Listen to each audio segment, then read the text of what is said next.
এই মেয়েটা ভয়ানক এক ডাইনি। প্রতি রাতে সে শিকার করতে বের হয়, কখনো আস্ত খাসি আবার কখনো ছোটখাটো পাখি। এদের রক্ত খেয়ে সে নিজের পিপাসা মেটায়। কিন্তু কেমন হবে যদি কখনো তার ভেতরে মানুষের রক্ত খাওয়ার বাসনা জেগে ওঠে? হ্যাঁ, এমনই একটা গল্প বলতে চলেছি আজ। মেয়েটা নিজেও জানে না কখন সে মানুষ থেকে এক নরপিচাসে পরিণত হয়েছিল। আর যেই গল্পটা আপনাদের বলছি সেটা 2024 সালে হিন্দি ভাষায় মুক্তিপ্রাপ্ত একটা ভারতীয় সিনেমা, যার নাম সিস্টার মিডনাইট। আমি বুঝতে পারছি না গল্পটাকে কোন জনরায় রাখা যায়, কিন্তু এক কথায় বলতে গেলে খুবই অদ্ভুত একটা সিনেমা। তাই চলুন নতুন কিছুর স্বাদ নেই আর শুরু করা যাক আজকের গল্প গুঞ্জন। গল্পের শুরুতেই আমরা এক নবদম্পতিকে দেখতে পাই। তার মধ্যে ছেলেটার নাম হলো গোপাল আর আমাদের প্রধান চরিত্র অর্থাৎ এই মেয়েটার নাম হলো উমা। দুজনেই তাদের গ্রামে ছোট থেকে বড় হয়েছে, আর এক কথায় বলা যায় দুজনকে তাদের অমতেই বিয়ে করানো হয়েছে, যেখানে তারা কেউই বিষয়টার জন্য প্রস্তুত ছিল না। রাতের প্রায় 4 ঘন্টা ট্রেন জার্নির পর তারা নিজেদের ছোট্ট ঘরে এসে পৌঁছায়। বিয়ের আগে গোপাল এখানে একাই থাকতো আর শহরে এক এক সময় এক এক রকমের কাজ করত, কিন্তু আজকে সে একা নয়। তবে দুজনের আচার ব্যবহারে খুবই অদ্ভুত বিষয় লক্ষ্য করা যায়। গোপাল অথবা উমা কেউই কারো সাথে একটা কথা পর্যন্ত বলছে না, চুপচাপ এভাবেই বসে আছে। তাই এক সময় উমা সেখান থেকে উঠে গিয়ে নিজের জামা কাপড় চেঞ্জ করতে ধরে, আর এই দেখে গোপাল সেই রুম থেকে বের হয়ে যায়। যে বিষয়টা উমার অদ্ভুত লাগে, কারণ তাদের সদ্য বিয়ে হয়েছে, এই বিষয়গুলো স্বাভাবিক কাতারেই পড়ে। কিন্তু গোপাল কেমন যেন উমার থেকে নিজের দূরত্ব বজায় রাখার চেষ্টা করছে, আর এই বিষয়টাই উমার পছন্দ হয় না। কিন্তু দেখতে থাকুন, লাস্টে এই বিষয়টা সম্পর্কেও জানতে পারবেন। তার কিছু সময় পর উমা যখন তার ড্রেস চেঞ্জ করে বিছানায় শুয়েছিল, তখন গোপাল বাইরে থেকে এসে তাকে বিছানা থেকে উঠতে বলে, জানায় সেও নাকি ড্রেস চেঞ্জ করবে। উমা যেন বাইরে অপেক্ষা করে। আর এবার এই বিষয়টায় আরও অদ্ভুত হয়ে গেল। এমনকি রাতের বেলা তারা যখন ঘুমোতে যায়, তখনও গোপাল উমার থেকে তার মুখ ঘুরিয়ে রাখে। আর এবার এই বিষয়টা উমার আরও বেশি খারাপ লাগে। তাই সে বিরক্ত হয়ে ঘর থেকে বের হয়ে যায় আর তার বাসার বাইরে এদিক ওদিক একটু হাঁটাচলা করে। আশেপাশের জিনিসগুলো সে দেখতে শুরু করে, আর কেমন যেন একদম শুরু থেকেই একাকিত্ব জিনিসটা উমার একটু বেশিই পছন্দ। তারপর সকাল হয়ে যায়। রাতে উমা সময় মতো আবারও ঘরে এসে ঘুমিয়ে পড়েছিল, কিন্তু সকাল হলে সে তার পাশে গোপালকে কোথাও খুঁজে পায় না। তাই সে গোপালকে খুঁজতে তার ঘরের দরজাটা খুলে বাইরে তাকায়, আর যা দেখতে পায় সেটা তাকে অবাক করে। কারণ গত রাতে সে বাইরে বের হয়েছিল, এখানে কোনো মানুষজন ছিল না, কিন্তু সকাল হতে না হতেই তার দুয়ারের সামনে মানুষের ভিড়ভাট্টা হই হুল্লোড় লেগেই গিয়েছে। আসলে দুজনেই গ্রামের খুবই গরিব পরিবার থেকে এসেছে। কোনো রকমে গোপাল শহরের টুকটাক কাজ করে নিজের পেট চালায়, আর বাড়িতে তার বাবা মাকে টাকা দেয়। শহরের এই ছোট্ট একটা ঘরেই তার ঠাঁই। আর এই বিষয়গুলো হঠাৎ উমার কেমন যেন লাগতে শুরু করে। কোনো কিছুই সে মেনে নিতে পারছে না। সে আবারও দরজা লাগিয়ে তার খাটের উপর গিয়ে গোপালের জন্য অপেক্ষা করতে শুরু করে, কারণ গতকাল রাতে এত বড় একটা জার্নি করে আসার পরেও এখনো পর্যন্ত সে কিচ্ছু খেতে পারেনি। এমনকি ঘুম থেকে উঠেও সে গোপালকে কোথাও খুঁজে পেল না। এভাবে অনেকটা সময় পার হলে এবার খিদার জ্বালায় উমা তার ঘর থেকে বাইরে বের হয়। দেখতে পায় আশেপাশে তার মতোই অনেকের ঘর রয়েছে, তাদের ঘরটা রাস্তার একদম সাথেই। তাই সকালে এত মানুষজন সে দেখতে পেয়েছিল। তার পাশের ঘরেই শীতলা নামের এক মহিলা থাকে। সেই মহিলা উমাকে টুকটাক কথা জিজ্ঞাসা করে, কিন্তু উমা তার সাথে কোনো কথা না বলেই আবারও ভেতরে চলে যায়। আর এই রকম ভাবে সে বিছানার উপর বসে থাকে। রাত হলে উমা ঘরের ভেতর থেকে গোপালের আসার আওয়াজ শুনতে পায়। তাই সে বিরক্ত হয়ে দরজা খুলতেই যায়, তবে দেখতে পায় গোপাল স্বাভাবিক অবস্থায় নেই, একদম লাল পানি খেয়ে মাতাল হয়ে ফিরেছে। আর গোপালকে উমা কিছু বলতেই যাবে তার আগেই সে ওখানে বসে বসে ঘুমিয়ে পড়ে। যার কারণে এবার উপায় না পেয়ে উমা তার পকেট থেকে অল্প কিছু টাকা বের করে আর বাইরে গিয়ে খাবার খুঁজতে থাকে। সেই রাতটা এভাবেই সে পার করে যায়।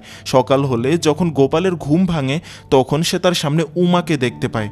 উমা খুবই বিরক্ত, এমনকি গোপালের ওপর একদম চটে আছে। গোপালকে সে তুমি না বলে ডিরেক্ট তুই তাকারি বলে কথা বলতে থাকে। তোর মাথায় কি কিছুই ছিল না? নতুন বিয়ে করেছিস, তোর ঘরের বউ, তুই কোথায় গিয়েছিলি? তোর কোনো খবর নেই, গত 24 ঘন্টা ধরে কিচ্ছু খেতে পাইনি আমি, তোর কি সেটা দেখা উচিত ছিল না? আর তার এই সকল কথায় গোপাল কেমন যেন ভয় পেতে শুরু করে। বলে সে নাকি তার বন্ধুদের সাথে দেখা করতে গিয়েছিল, আর নতুন বিয়ে করেছে বলে এই উপলক্ষে নাকি তার বন্ধুরা তাকে দুষ্টু পানি খাইয়ে দিয়েছিল। আর এখন যাই হোক, আজকে তার কাজে যেতে হবে। তাই কাজে যাওয়ার সময় উমা গোপালের কাছে কিছু টাকা চেয়ে নেয়। তাই গোপাল তাকে অল্প কিছু টাকা দিয়ে তার কাজে চলে যায়। এখন উমা কিছুই বুঝতে পারছিল না যে এই টাকা দিয়ে সে কি করবে। কতক্ষণ সে ঘরের ভিতরে বসে থাকে, আবার কতক্ষণ সে ঘরের বাইরে বসে থাকে। এক সময় চিন্তা ভাবনা করে সে বাজার থেকে কিছু সবজি কিনে আনে, কিন্তু এই সবজিগুলোর কি করতে হবে সেটাও সে জানে না। তাই সে তার প্রতিবেশী শীতলার কাছে যায়, যেখানে সে উমাকে সবজি কাটার জন্য একটা কসাইদের চাবাটি হাতে দেয়। তারপর রাত হলে গোপাল তার বাসায় ফিরে আসে, দেখতে পায় উমা সারাদিনে কিছুই করেনি। এখনো সে আটা গোলানোর পর হাতে নিয়ে বসে সে ভাবছে এটা কি করা যায়। বড়ই অদ্ভুত একটা মেয়ে, তাই না? দেখতে থাকুন, কারণটা আস্তে ধীরে জানতেই পারবেন। সারাদিন কিচ্ছু না খাওয়ার কারণে একসময় উমা সেখানেই অজ্ঞান হয়ে পড়ে। তারপর গোপাল বাইরে থেকে খাবার নিয়ে আসে, যার কারণে আজকে রাতের খাবারের ব্যবস্থা হয়ে যায়। তবে সকল ঘটনায় উমার এক্সপেকটেশনটা পূরণ হচ্ছিল না। বিয়ের পর একটা মেয়ে তার হাজবেন্ডের কাছে যে অনুভূতিটা সব থেকে বেশি চায় সেটাই গোপাল তাকে দিচ্ছে না। তাই রাতের বেলা উমা তার জামা কাপড় সব খুলে রেখে বিছানায় গোপালের জন্য অপেক্ষা করে আর তার দিকে হাত বাড়িয়ে তাকে ডাকে, কিন্তু গোপাল শুধুমাত্র উমার সাথে হ্যান্ডশেক করেই ঘুমিয়ে পড়ে। সকাল হলে গোপাল জানতে পারে উমা নাকি তার সবগুলো টাকা শেষ করে ফেলেছে, যার কারণে সে উমাকে কথা শোনাতে শুরু করে। কিন্তু উল্টো এক সময় উমা তার উপর রেগে ওঠে, আর তখন উমার কথার বিরুদ্ধে গোপাল একটা কথাও বলতে পারে না। উমার কথা হলো, আমি ঘর চালাতে পারি না, আমি জানি না এই শহরে কিভাবে কি করতে হবে। যার কারণে এবার গোপাল তাকে সাপ্তাহিক একটা রুটিন বানিয়ে দেয়, কবে কত টাকা খরচ করতে হবে, কি কিনতে হবে সব বুঝিয়ে দেয়। যার পরবর্তীতে উমা তার প্রতিবেশী শীতলার বাসায় গিয়ে তার কাছে রান্না বাড়া শিখতে শুরু করে। যার কারণে টুকটাক রান্না শিখে একদিন উমা রাতে গোপালের জন্য রান্না করে, আর রাতে উমার হাতের খাবার খাওয়ার পর গোপাল তার খুব প্রশংসা করে। কিন্তু এদের দুজনের আচার আচরণ তবুও খুব অদ্ভুত লাগে। খাবার খেয়ে দুজনে এক নাগারে একে অপরের দিকে শুধু তাকিয়েই থাকে, কোনো কথা নেই, চেহারায় কোনো এক্সপ্রেশন নেই, শুধু এক নজরে এই যে তাকিয়ে আছে তো তাকিয়েই আছে। কিন্তু সেদিন রাত পেরিয়ে সকাল হলে গোপালের পেট খারাপ হয়ে যায়, অর্থাৎ গতরাতে উমার বানানো খাবারের সমস্যা ছিল। কিন্তু আজকে সকালে উমা সেজে গুজে একদম রেডি হয়ে আছে। আজকে রবিবার, ভারতীয় ছুটির দিন, তাই উমা গোপালের সাথে কোথাও ঘুরতে যেতে চায়। তবে গোপাল তাকে বলে সামনের সপ্তাহে নাকি একটা বিয়ের দাওয়াত আছে, তখন ঘুরতে যাবে তারা। কিন্তু উমা তার কোনো কথাই শুনতে চায় না, আজকে মানে আজকেই। যার কারণে গোপাল তাকে নিয়ে ঘুরতে বের হয়। তারা একটা বাসে উঠে পড়ে আর প্রায় 13 ঘন্টার একটা জার্নি করে দুজনে একটা বিচে গিয়ে পৌঁছায়। তবে সত্যি বলতে এটাকে ঘুরতে যাওয়া বলে না, কারণ ওখানে যাওয়ার পর দুজনে শুধু এক জায়গায় ঘন্টার পর ঘন্টাই বসেছিল, কোনো ঘোরাঘুরি নেই, কোনো কথা পর্যন্ত নেই, শুধু এভাবেই সময় পার করে। আর সময় মতো গাড়িতে উঠে আবারও 13 ঘন্টার জার্নি করে বাসায় ফিরে আসে। তাদের বাসায় ফিরতে সকাল হয়ে গিয়েছে, তাই গোপালের হাতে তেমন সময় নেই। এসে হাত মুখ ধুয়ে সাথে সাথেই সে কাজে বের হয়ে যায়। তবে এই সমস্ত বিষয় উমাকে কেমন যেন বিভ্রান্তিতে ফেলে দিচ্ছিল। সে কেমন জীবন পার করছে সে নিজেও জানে না। তার হাতে এখনও তার বিয়ের চুড়ি রয়েছে, আর এগুলো তাকে খালি কষ্টই দেয়। তাই সে ঘর থেকে বের হয়ে পাশে একটা মুচির কাছে যায় আর সেখানে তার হাতের চুড়িগুলো ভেঙে ফেলে। তার পরের সপ্তাহে সময় মতো গোপালের সাথে উমা সেই বিয়ের অনুষ্ঠানে যায়। তবে সেখানে এত কিছু নাচ গান খাবার দাবার সব কিছুর মধ্যেও তাদের দুজনের মাঝে কোনো কথা হয় না। সব কিছুই তাদের কাছে বোরিং লাগছে। আর এই সব কিছু এবার উমাকে ধীরে ধীরে একদম গ্রাস করে নিতে থাকে। এক সময় তারা দুজনে অনুষ্ঠান ফেলে আবারও বাসায় ফিরে আসে আর প্রতিদিনের মতোই ঘুমিয়ে পড়ে। তবে সকাল হলে উমা ঘন ঘন বমি করতে শুরু করে। তার পেট খারাপ হয়েছে, কিন্তু বিয়ে বাড়িতে একই খাবার গোপালও খেয়েছিল, তার তো কিছু হয়নি। উমার কি হলো? প্রতিদিনকার মতো আজকেও গোপাল তার কাজে বেরিয়ে পড়ে, আর উমা তার ঘরে এই যে বসেছে তো বসেছেই, কোনো নড়াচড়া নেই। তবে এক সময় সে তার ঘর থেকে বাইরে বের হয় আর কেমন যেন অদ্ভুত আচরণ করতে শুরু করে। সে তার মহল্লা থেকে কিছু দূর শহরের দিকে হেঁটে যায়, আর ওখানে একটা বড় অ্যাপার্টমেন্টের সামনে সাজানো অনেকগুলো গাছের মধ্য থেকে সে ছোট ছোট কিছু টব চুরি করে তার বাসায় নিয়ে আসে। এভাবে ধাপে ধাপে সে অনেকগুলো গাছের টব তার বাসায় এনে সেগুলোর মধ্যে বসে থাকে। আর কোথা থেকে যেন একটা বিড়ি জোগাড় করেছিল সে, সেই বিড়িটাই টানতে শুরু করে। এখান থেকেই তার আচার ব্যবহার কেমন অদ্ভুত হয়ে যাচ্ছে। সব কিছু এনে কিছুক্ষণ পর সে আবারও বাইরে বের হয়। তারপর যেদিকে দুই চোখ যায় সেদিকেই যেতে শুরু করে। কখনো রেল স্টেশন, কখনো কোনো অ্যাপার্টমেন্টের সামনে, কখনো রাস্তার মাঝখানে, এভাবেই ঘুরপাক খেতে শুরু করে। এমনকি উমার কানে মাঝে মাঝে অদ্ভুত কান্নাকাটির আওয়াজ আসতে শুরু করে। পাশাপাশি এইভাবে ঘুরতে ঘুরতে এক সময় সে একটা ট্রাভেল এজেন্সি অফিসে গিয়ে পৌঁছায়। আর ওখানে থাকা সবার কাছে শুধু কাজ চাইতে শুরু করে। সে কাজ করতে চায়, তাকে যেন কেউ কাজের ব্যবস্থা করে দিক। যেখানে এক এক ব্যক্তি তাকে জিজ্ঞাসা করে, তুমি পরিষ্কার পরিচ্ছন্নতার কাজ করতে পারবে? উমা সাথে সাথে হ্যাঁ করে দেয়। সেই সারা রাত উমা সেই অফিসে পরিষ্কার পরিচ্ছন্নতার কাজ করে। আর কাজ শেষ হলে সে যখন তার বালতি নিয়ে বাড়ি ফিরছিল, তখন বাইরে অফিসের ওয়াচম্যানের সাথে তার দেখা হয়। আজ প্রথম উমার সাথে কেউ নিজে থেকে কথা বলতে আসে। টুকটাক কথাবার্তায় একসময় সেই ওয়াচম্যান উমাকে তার নিজের সাইকেলে করে সামনে ড্রপ করে দেওয়ার কথা বলে, আর উমাও এতে রাজি হয়। আর তারপর আরও কিছুদিন পার হয়। এ কয়দিন উমার সাথে তার প্রতিবেশী শীতলার একটা ভালোই সম্পর্ক তৈরি হয়েছে। দুজনে মাঝে মাঝেই একে অপরের সাথে সময় কাটায়, তবে তেমন কোনো কথাবার্তা বলে না। শীতলা দু একটা প্রশ্ন জিজ্ঞাসা করলে উমা শুধু সেই প্রশ্নের উত্তর দেয়। আর প্রতিদিন এখন উমার একটাই কাজ, সেটা হলো সেই অফিসে পরিষ্কার করা, আর সুযোগ পেলে তার প্রতিবেশী শীতলার সাথে গল্প করা। এক সময়ে শীতলা উমাকে জিজ্ঞাসা করে, কি রে, তোর কি শরীর খারাপ নাকি? আগে থেকে অনেকটাই শুকিয়ে গিয়েছিস, খাবার দাবার ঠিকমতো হয় না নাকি? কিন্তু উমা তাকে তেমন কিছুই বলতে পারে না, বলে বেশিরভাগ সময় নাকি তার পেট খারাপ থাকে, কিন্তু কি কারণে সেটা জানে না। তাছাড়াও উমা যখন তার মহল্লার বাইরে একটা রাস্তা দিয়ে কাজে যায়, তখন মাঝে মাঝেই সেখানে থাকা কিছু তৃতীয় লিঙ্গের মানুষ তার উপর নজর দেয়। তাকে নিয়ে সে তারা এই সেই কথা বলে, এমনকি উমার প্রশংসাও করে মাঝে মাঝে, যে সে খুব সুন্দর দেখতে, আর তার সৌন্দর্যের এত রহস্য কি। আর সবসময় উমা তাদেরকে এড়িয়ে চলে। তারপর আরও কয়েকদিন চলে যায়। এতদিনে উমার অফিসের সেই ওয়াচম্যানের সাথে তার ভালোই একটা বন্ধুত্ব তৈরি হয়েছে। আর ইদানিং উমার শরীরের এই অবস্থা দেখে আজকে সে তাকে জোর করে পাশের একটা হসপিটালে চেক আপ করাতে নিয়ে যায়, কিন্তু ডক্টর বলে তার তেমন বিশেষ কোনো সমস্যা নেই, খাবার দাবার ঠিক করলেই সে সুস্থ হয়ে যাবে। আর তারপর উমা সকালে তার বাসায় ফিরে আসে, আর ভেতরে ঢুকেই সে দেখতে পায় গোপাল তার বিছানায় বসে হাতের কাজ করছিল। আর তাকে এই অবস্থায় দেখে উমা যে কি বলবে কিছু বুঝতেই পারে না। তার বউ আছে, তার কি আর বলবো, মানে কি এক অবস্থা।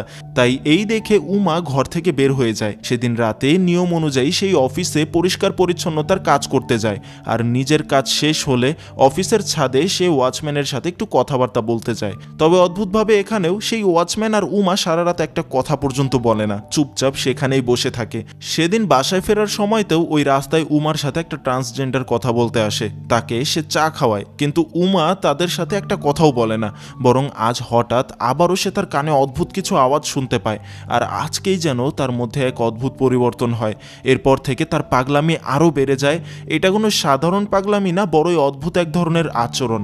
যেখানে দিনের বেলা মানুষজন গরমের কারণে হাঁপিয়ে উঠছে, সেখানে উমা একদম শীতের জামা কাপড় গায়ে দিয়ে, কম্বল গায়ে দিয়ে রাস্তায় রাস্তায় ঘুরে বেড়ায়। আর গোপালের কথা তো বাদই দিলাম, উমা কোথায় কি করছে না করছে তার কোনো খবরই সে রাখে না। এমনকি সেদিন রাতেও গোপাল মেঝেতে ঘুমিয়েছিল আর উমা বিছানায়, কিন্তু উমার একটুও ঘুম পাচ্ছে না। সব সময় সে তার কানে কিসের যেন আওয়াজ শুনতে পায়। তাই কিছু না ভেবেই সে ঘর থেকে বের হয়ে তার মহল্লায় ডাক্তার খুঁজতে শুরু করে।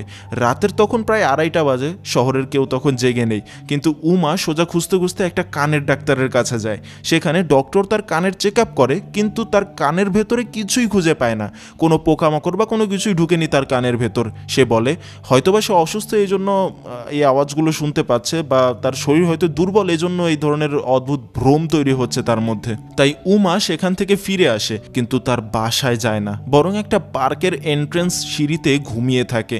ধীরে ধীরে সে যেন একটা মানসিক রোগীতে পরিণত হচ্ছে, সেটা দেখেই বোঝা যাচ্ছে। সারা রাত পেরিয়ে উমা তার বাসায় ফিরে আসে, আর রাতের বেলা আজ প্রথম গোপাল তার জন্য নিজ হাতে খাবার নিয়ে আসে।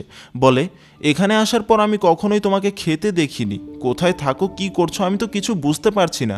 কিন্তু উমা তার সামনে থাকা খাবারের দিকে একটা বারও তাকায় না, যেন তার পেট ভরাই আছে। এক সময় সে বলে তার নাকি পেট খারাপ চলছে, এগুলো সে খাবে না। তাই দুজনে সেদিন তাদের ঘরের সামনেই বসে থাকে।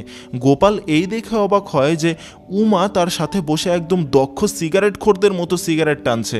আর এক সময় হঠাৎ চিৎকার করে ওঠে যে আকাশের মেঘগুলো নাকি সেই তারাকে গিলে খাচ্ছে, কিন্তু তার এই সকল কথার কোনো ভিত্তিই ছিল না। তারপর উমা রাতের বেলা সময় মতো সে অফিস পরিষ্কার করতে যায়, কিন্তু তার শরীর ছিল খুব দুর্বল।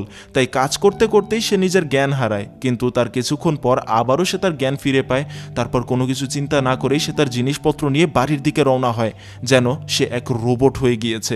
তার মধ্যে কোনো ইমোশন নাই কোনো চিন্তা ভাবনা, শুধু সে তার ডেইলি রুটিন ফলো করে। তবে আজকে বাড়ি ফেরার সময় রাস্তায় সে একটা ছাগলের বাচ্চা দেখতে পায়, আর তখনই তার ভিতরে কেমন একটা পরিবর্তন হতে শুরু করে। উমা নিজের অজান্তেই ছাগলটাকে ধরে তাকে মেরে ফেলে আর তার রক্ত চুষে খেতে শুরু করে। কিন্তু বোঝা যায় এই সব কিছুই সে তার স্বাভাবিক চিন্তা চেতনায় করেনি, কারণ কাজটা করার পর সে খুবই আফসোস করে সে এই কি করে ফেললো, কেন করলো, কি করলো কিচ্ছু বুঝতে পারে না। তাই ছাগলটাকে সে সরি বলে ওটাকে ডাস্টবিনে ফেলে দেয়। তারপর সে তার বাসায় ফিরে আসে, কিন্তু আজকে তার ব্যবহার বড়ই অদ্ভুত। গোপাল তার বিছানায় বসেছিল আর উমা গোপালকে ধরে তার রক্তমাখা মুখ নিয়ে জোর করে একটা চুমু খায়, তারপর সাথে সাথেই ঘুমিয়ে পড়ে। তার পরদিন সকালে উমা একদম কম্বল গায়ে দিয়ে ওই জায়গাটায় গিয়ে বসে থাকে যেখানে ওই ছাগলের বাচ্চাটাকে সে মেরেছিল। আর সন্ধ্যা হলে সে বাসায় ফিরে এসে গোপালের রেখে যাওয়া খাবার খায়, কিন্তু খাবার খাওয়ার সাথে সাথেই উমা বমি করতে শুরু করে। সে কিচ্ছু বুঝতে পারে না এগুলো তার সাথে কি হচ্ছে, কেন হচ্ছে। আর এখানে বুঝতে পারলেন যে গল্পের এই পর্যন্ত উমার কেন সবসময় পেট খারাপ থাকতো। আসলে সে নিজের অজান্তেই হয়তোবা এরকম আরও প্রাণীদেরকে মেরে মেরে তাদের রক্ত চুষে খেয়েছে, আর সেগুলো তার পেটে সময় মতো হজম হয়নি বলে সব সময় তার পেট খারাপ থাকতো। আর এই সমস্ত বিষয় নিয়ে উমা একদম অচেতন ছিল, সে কিছু জানতোই না। কিন্তু আজ এই প্রথম সে বিষয়টাকে দেখলো, অনুভব করলো। আবারও রাতে সে বাইরে বের হয়, তার জীবন থেকে যেন ঘুম নামক শব্দটা ধীরে ধীরে মুছে যাচ্ছে।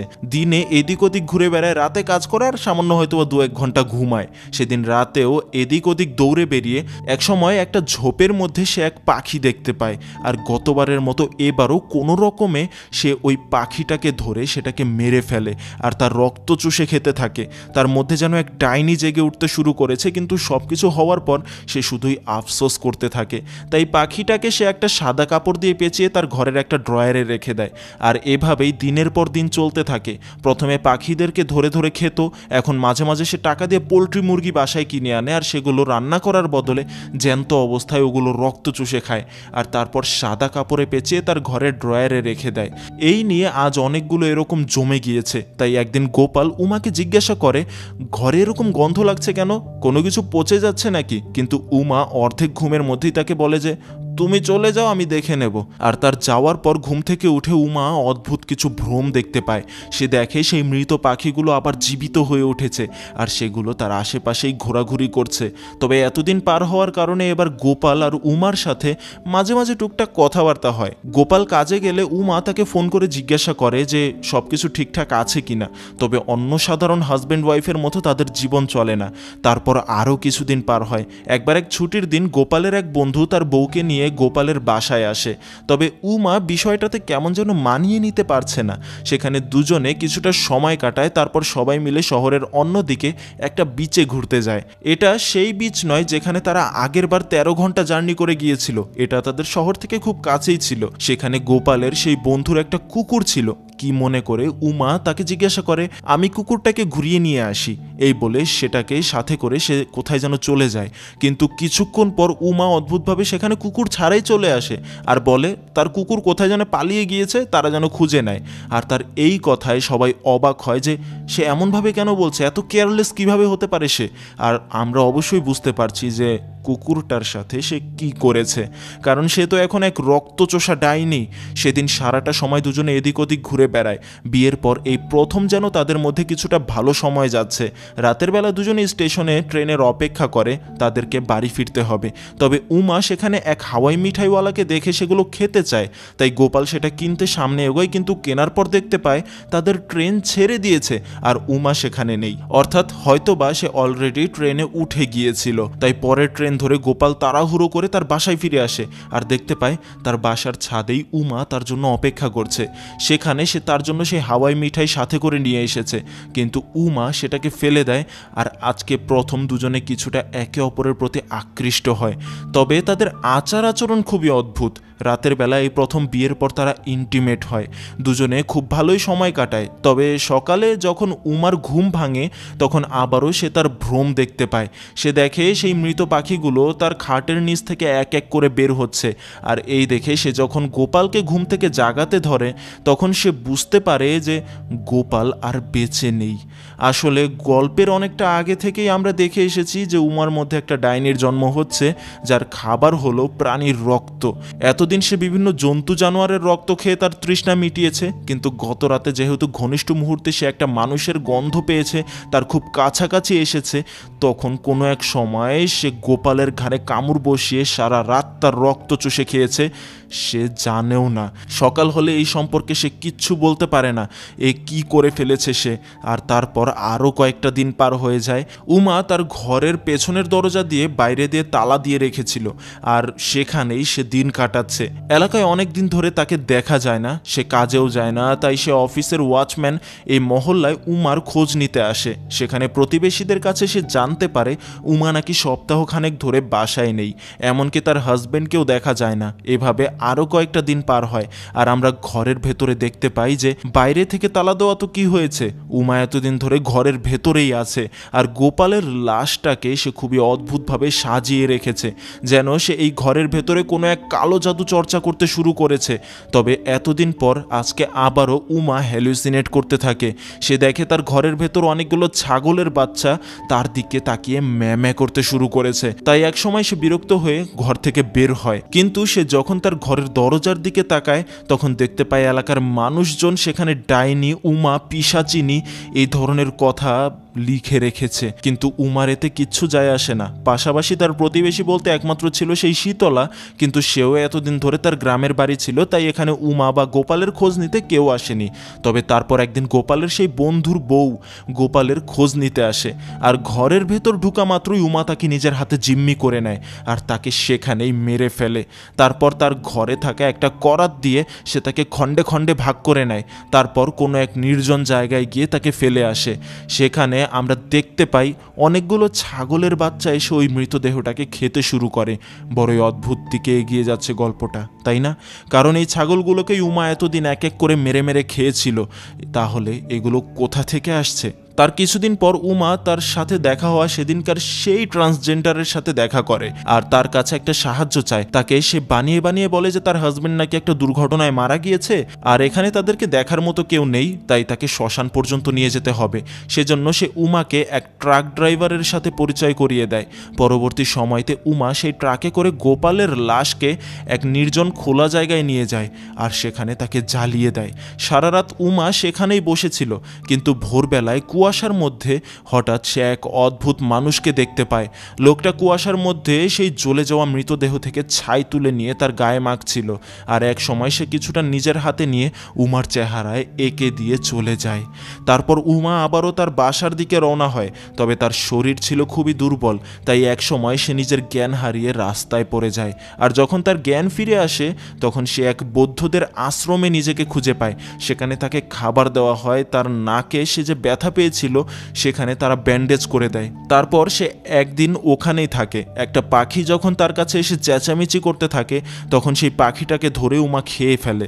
অর্থাৎ এখন উমার একমাত্র খাবার হলো জ্যান্ত পশু পাখি এবং মানুষ। এবার যেন সে পরিপূর্ণ এক ডাইনিতে পরিণত হয়েছে। তারপর সে ওখানে থাকা একটা টেলিফোন নিয়ে শীতলাকে কল করে, বলে আমি মুম্বাই ফিরে আসছি, তোমার সাথে কিছু কথা আছে।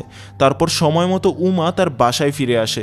ততক্ষণে রাত হয়ে গিয়েছে। সে দেখতে পায় মহল্লার কিছু মানুষ হাতে আগুন নিয়ে উমার ঘরের দরজার সামনে দাঁড়িয়ে আছে। তারা এই ঘরটাকে জ্বালিয়ে দেবে, আর দরজা খুলতেই সেখানে ভেতর থেকে অনেকগুলো পশু পাখি দৌড়ে বেরিয়ে আসে। যে বিষয়টা এলাকাবাসীরা ভয় পেয়ে যায়। ঠিক তখনই তারা বুঝতে পারে যে এই ঘরের ডাইনিটা ঘরের ভেতরে নয় বরং তাদের সামনে দাঁড়িয়ে আছে। তাই তারা আগুন হাতে নিয়ে উমাকে মারার জন্য তার দিকে ধাওয়া করে। এমনকি কিছু মানুষ হাতে গঙ্গা জল নিয়ে উমার দিকে ছিটাতে শুরু করে, কিন্তু কোনো রকমে উমা সেখান থেকে পালিয়ে যায়। তবে রাস্তায় কয়েকজন লোক উমাকে কিডন্যাপ করে তাদের গাড়িতে তুলে নেয়। কিন্তু দেখা যায় এরা অন্য কেউ নয়, শীতলা আর তার পরিচিত কিছু মানুষ। সেখানে তারা উমাকে শহর থেকে অনেকটা দূরে নিয়ে যায় আর তাকে একটা রেল স্টেশনে ড্রপ করে সেখান থেকে চলে আসে। কারণ এই সকল ঘটনায় শীতলা সহ তার পরিচিত সেই মানুষগুলাও উমার আচরণে ভয় পেতে শুরু করেছে। আর সেখানে উমা একটা ট্রেন ধরে নতুন গন্তব্যে এগিয়ে যেতে থাকে। আর এটা যেন সেই পুরনো সাধারণ কোনো মেয়ে উমা নয়, বরং সম্পূর্ণই পরিবর্তিত একটা মানুষ। এমনকি বলা যায় সে মানুষও নয়, বরং এক পিশাচ। সাথে এখানেই শেষ হয়ে যায় সিনেমাটা, কিন্তু গল্পটা এখানে অসম্পূর্ণ রয়ে গেল, তাই না? তাহলে চলুন এখন গল্পের কিছুটা ব্রেকডাউন করা যাক। সোজা কথায় বলতে গেলে এটাকে সরাসরি হরর অথবা থ্রিলার কোনো জাতীয় ক্যাটাগরিতেই ফেলানো যাচ্ছে না। গল্পের মূল বিষয়বস্তুটাই কাল্পনিক। প্রথমত, উমার মতো একটা মেয়েকে পরিবার থেকে জোর করে বিয়ে দেওয়া হয়েছে। এক রাতের ভিতরেই তার জীবন যেন একদম পরিবর্তন হয়ে যায়। তারপর তার জীবনের একমাত্র যে মানুষটা, তার স্বামী, সে ছিল তার প্রতি উদাসীন। মেয়েটা একদম একা হয়ে পড়লো। সে জানতো না এই শহরে কিভাবে বাঁচতে হবে, কোনো কিছুই তার বোধগম্যতায় ছিল না। একাকিত্ব তাকে কুরে কুরে খেতে শুরু করে, আর সেখানেই তার ভেতরে জন্ম নেয় এক ভয়ানক নরপিশাচ। এই হলো একটা দিক থেকে ব্যাখ্যা। আর এই সমস্ত বিষয়গুলোকেই সিনেমায় বলা যায় প্রতীকী রূপে দেখানো হয়েছে। তবে গল্প হিসেবে বলতে গেলে সম্ভবত একদম ছোট থাকতেই উমা কোনো এক অভিশাপ নিয়ে জন্ম নিয়েছিল। গ্রামবাসীরা জানতো একটা নির্দিষ্ট সময় পর উমা তাদের জন্য অভিশাপ বয়ে আনতে পারে। তাই গ্রামের খুবই অবহেলিত দরিদ্র পরিবারের এক ছেলে গোপালের সাথে উমার জোর করে বিয়ে দেওয়া হয়। মূলত এ কারণেই সম্ভবত আমরা গল্পের শুরু থেকেই গোপালকে উমার থেকে দূরে দূরে থাকতে দেখেছি। সব সময় গোপাল তাকে এড়িয়ে চলতো, তার সাথে ঘনিষ্ঠ হতো না। এ কারণেই যে সে জানতো উমা কোনো সাধারণ মেয়ে নয়। তবে পরবর্তীতে সব কিছুতে ধীরে ধীরে সব কিছু জানা সত্ত্বেও গোপাল উমার প্রতি আকর্ষিত হয়। আর ফাইনালি সেই রাতে গোপালের রক্ত চুষে উমা হয়ে ওঠে পরিপূর্ণ ডাইনি। এই বিষয় নিয়ে এই সিনেমায় স্পষ্ট কিছু জানানো হয়নি। আমি জাস্ট আমার অ্যানালাইসিস থেকে এতটুকু বের করেছি। তবে আপনার কি মনে হয় সেটা আপনি কমেন্ট করে জানাতে পারেন। ভিডিওটা আমার উপস্থাপনায় ভালো লেগে থাকলে সেটা লাইক করে জানাবেন। নতুন হলে সাবস্ক্রাইব করুন। আর এই যে স্ক্রিনে একটা ভিডিও ভেসে উঠেছে, এটা আমাদের 3rd চ্যানেলের ফার্স্ট ভিডিও। সেখানে শুধুমাত্র সায়েন্স ফিকশন মুভিগুলোই এক্সপ্লেন করা হবে। যারা ওয়ার্ল্ড অফ কেয়ার ফ্যান বা সায়েন্স ফিকশন মুভি দেখতে পছন্দ করেন তারা হয়তো বা ভিডিওগুলো পছন্দ করবেন, তাই সাবস্ক্রাইব করে রাখতে পারেন। সেখানে আমি ওই টাইপের মুভিগুলো এক্সপ্লেন করব। ক্লিক করে দেখা শুরু করুন।